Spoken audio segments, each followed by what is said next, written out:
investor, Jim Rogers. I asked him if U.S. lawmakers should be concerned that 3 credit rating agencies now are warning about the debt. Here was his response. What are the rating agencies doing? America's already bankrupt. The idea that they're still saying it's a AAA credit and they may lower it is just absurd. These rating agencies have been wrong about nearly everything for the past 10 or 15 years. Don't pay any attention to them. The U.S. is in terrible trouble. Congressmen should be worried about that, not what the rating agencies are saying. So what should U.S. Congress do about the debt ceiling? Should they raise it, or should they just not worry too much about defaulting?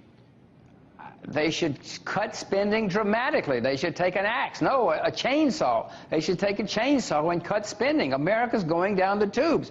We're the largest debtor nation in the history of the world, Lauren. This is a very serious thing that's going on around us, and we're just watching ourselves sink into the sea.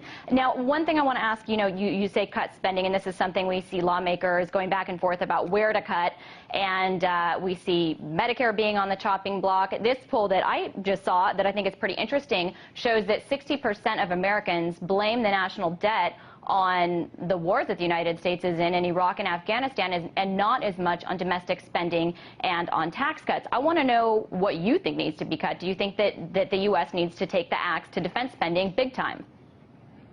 Of course we do. Lauren, we have troops in over 125 countries around the world. They're not doing us any good. They're just making enemies all over the world. We should cut defense spending with a chainsaw, too. But that's not going to do enough, Lauren. We definitely have to cut defense spending, but we've got to cut everything. I mean, this cannot go on much longer. What will happen if the U.S. Government officials, if Congress doesn't get it together to come to agreement on cutting down the debt and raising the debt ceiling? Well, sooner or later, and probably sooner, within the next couple of years, you're going to see people just stop buying U.S. government bonds. They're going to stop lending money to the United States. You're going to see interest rates go a lot higher. You're going to see turmoil in the currency markets. You're going to see turmoil in all financial markets, and therefore in all real markets. Shops, companies, factories, everything are going to be affected.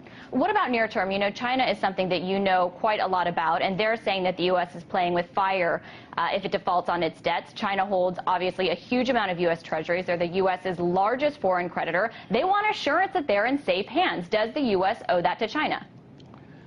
Lauren, wouldn't you, if you were the largest creditor? I mean, if it was your brother-in-law, if it was whoever it was, if it's your sister, your mother, you would want assurances too. I would too.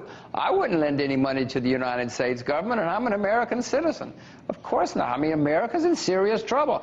Other people are starting to catch on, Lauren. It's not just you, me, and the rating agencies.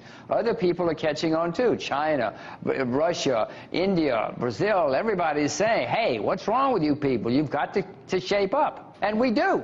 Do you think that these countries will actually stop buying U.S. debt? Yes, eventually. They're already starting to cut back. As you probably know, the Chinese and the Koreans and some other countries are lending less to the U.S. now than they did before, and eventually they'll just stop flat out.